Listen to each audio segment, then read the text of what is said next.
यहाँ इस पुनर्वास इस राहत केंद्र में पहुंचकर कुछ समय के लिए ज़रूर उनको ये महसूस होता होगा, लेकिन जब प्रधानमंत्री नरेंद्र मोदी उनके बीच में पहुंचे हैं और उनको ढाढ़स बंधाया है, उनको कहा है कि हम आपके साथ खड़े हुए हैं, पुनर्वास किया जाएगा, आपका घर दोबारा बसाया जाएगा, आपकी ज़िंदगी दोबारा पटरी पर आ सकेगी, तो ये बहुत बहुत बड़ी बात है। और निश्चित तौर पर ये दौरा कई मायनों में महत्वपूर्ण रहा है। हम इतनी देर से उर्मिलेश आपके साथ ये चर्चा कर रहे हैं कि कैसे पुनर्वास हो सकेगा, क्या पुनर्वास का खाका होगा, किस तरह से संवेदनशील जो लैंडस्लाइड वाले इलाके हैं अब उनमें इन बातों का ख्याल रखा जाएगा। लेकिन मैं कहूं तो ये जो तस्वीरें जो मैं अभी देख पा रहा हूं ये सबसे ज्यादा संवेदनशील है और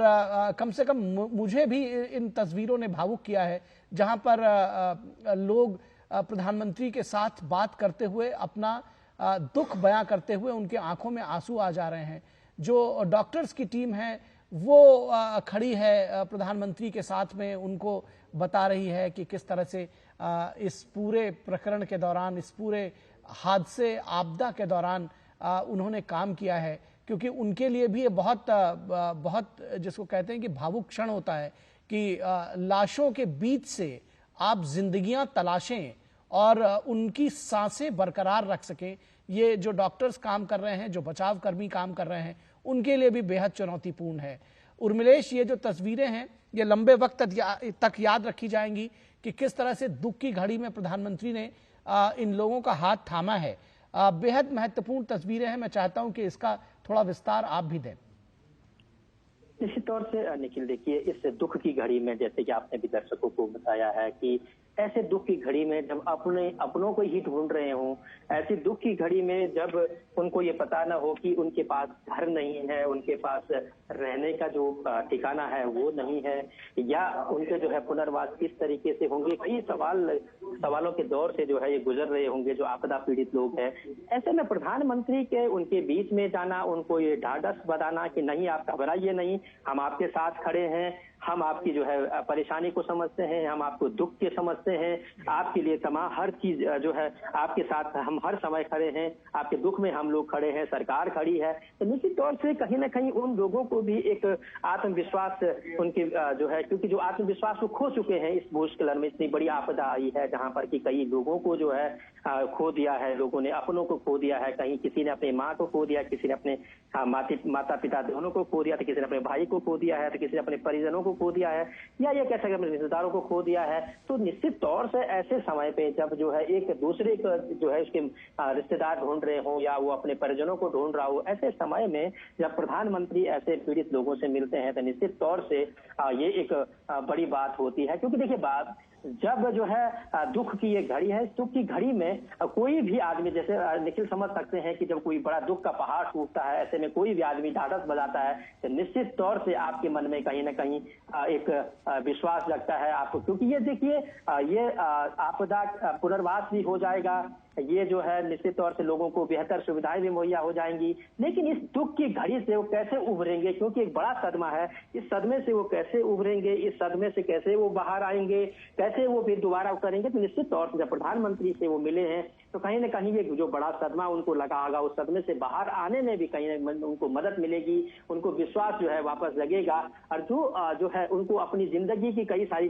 जो चिंताएं हैं, जो फिक्र होगी कि आप कैसे पटरी पे लौटेगी, तो निश्चित तौर से प्रधानमंत्री आने के बाद उनके मन में एक विश्वास जो है ये जागृत होगा, ये विश्वास पुनः उनको आएगा कि जिंदगी जो है प्रधानमंत्री जो जिस तरीके से आप उनसे स्वयं मिलने आए हैं, इस दुख में खड़े होंगे तो वो अपनी जिंदगी दोबारा जो है पटरी पर ला सकेंगे। निखिल, तो ऐसे कहा जा सकता है कि जिस तरीके से ये बड़ा एक हादसा हुआ है जिसमें 400 से अधिक लोगों की जो है अभी तक जो है मृत्यु हो चुकी है, कई लोग अभी लापता है, कई लोगों ने अपना घर जो घर और तमाम चीजें उनकी खत्म हो गई हैं, ये कह सकते हैं कि इस आपदा के भेंट चढ़ गई है, और दूसरी तरफ जो है ये कह सकते हैं कि कई घायल अभी हॉस्पिटल में हैं। तो ऐसे में प्रधानमंत्री का उनके बीच में आना, उनके साथ बात करना, उनके दुख उनके हाथ को इस दुख की घड़ी में थामना, अपने आप में एक बड़ा जो है बात है। और ये जो है उनकी निखिल को एक बड़ा सदमा होता है हमने, क्योंकि इस ऐसे सदमे कई सारे हमारे तमाम लोग, क्योंकि ये मानव जीवन है, इसमें तमाम लोगों की जिंदगी में ऐसे कई सारे सदमे होते हैं अलग अलग प्रकार के। तो हम समझ सकते हैं कि इस दुख के क्षण में जो हमारे साथ खड़ा रहता है, किस तरीके से कोई ढाढ़स बनाता है, तो निश्चित तौर से वो ताउम्र हमें याद रहता है। तो आज जिस तरीके से प्रधानमंत्री इन तमाम जो है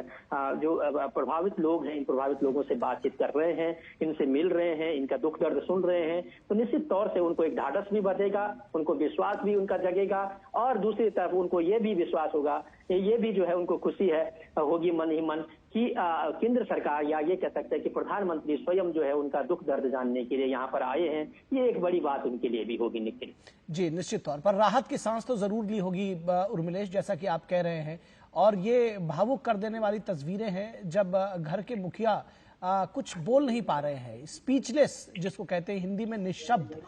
ये युवक है, कुछ बोल नहीं पा रहा है क्योंकि कहने को शब्द नहीं है, बताने को कुछ है नहीं, अपनों को खो दिया है। घर इस भूस्खलन की चपेट में आ गया है। जो जीवन भर की कमाई थी, जो सारा घर का साजो सामान था, घर सहित सब कुछ बह गया और अब अकेले इस संसार में खड़े हुए हैं और आपको पता नहीं है कि भविष्य क्या होगा। अपनों को खो दिया है, किसी ने माँ बाप को खोया है, किसी ने बच्चों को खोया है। और ऐसे में जब देश का मुखिया आपके सामने आकर खड़ा हुआ है और कहता है कि नहीं, आप फिर से उठिए और आपको खड़ा करने में हम आपके साथ हैं, हम आपका हाथ थाम रहे हैं,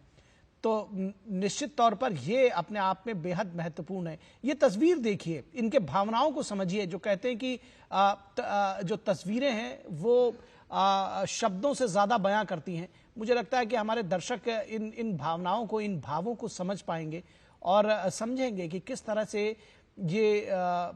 दुख में बिलखते लोग हैं और इनके दर्द पर मरहम लगाने के लिए प्रधानमंत्री पहुंचे हैं। जब स्नेह से उनके सर पर हाथ फेरते हैं तो निश्चित तौर पर ये एक बड़ा संबल, एक बड़ा ढांढस उनको प्रदान करता है। ये बताता है कि हम आपके साथ हैं और आपको दोबारा खड़ा करने में, आपको